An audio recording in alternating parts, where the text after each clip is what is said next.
The Jewish world before the war was diverse, not homogeneous. There was no one way to be a Jew. They were traditional and modern and orthodox and progressive and every shade in between. They went to religious schools, they prayed, and they respected the 2,000-year-old Jewish tradition. But they also went to the movies, played sports, and danced the tango. They fell in love. They had fun. They were busy with life, looking toward the future. They did not live their lives in the shadow of the catastrophe looming on the horizon. Before World War II, close to 10 million Jews lived, worked, and grew up in Europe. In some places, like Greece and Italy, they had created communities that existed for over 2,000 years. In 4 short years, those communities were obliterated. On the eve of World War II, the interwar Jewish world was creative and complex, a rich mosaic full of change and hope for the future. Within a decade, most of Europe would be conquered by Nazi Germany. By 1945, 2 out of every 3 of these Jews were silenced forever.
Nationalsozialisten, nur die besten Nationalsozialisten sind Parteigenossen.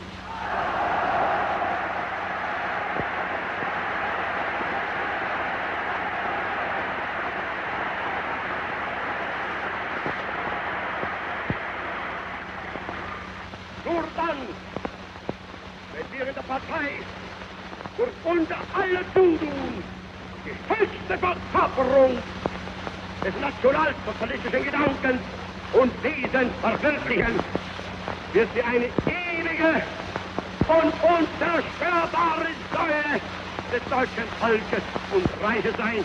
Wann wir neben die herrliche, ruhmreiche Armee, den alten, stolzen Waffenträgern unseres Volkes, die nicht minder traditionsgefestigte politische Führung der Partei treten.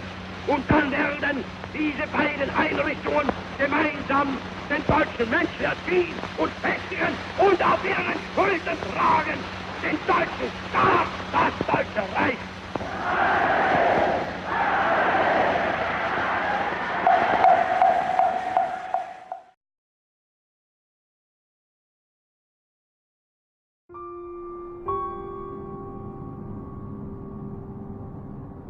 Auschwitz, the Nazi death camp where more than 1 million people, mainly Jews, were murdered.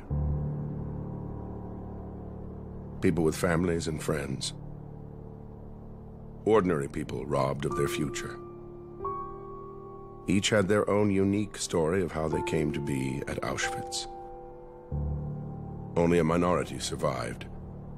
And today, decades later, very few can explain what happened there as witness to its human terror.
Didn't matter who or what they were. To the Nazis, they were all Jews, and that was reason enough to kill them. The Holocaust was the murder of 6 million Jews, each a human being, each a universe unto himself. But in addition, it was the decimation of the magnificent, vibrant culture these people had created all throughout Europe.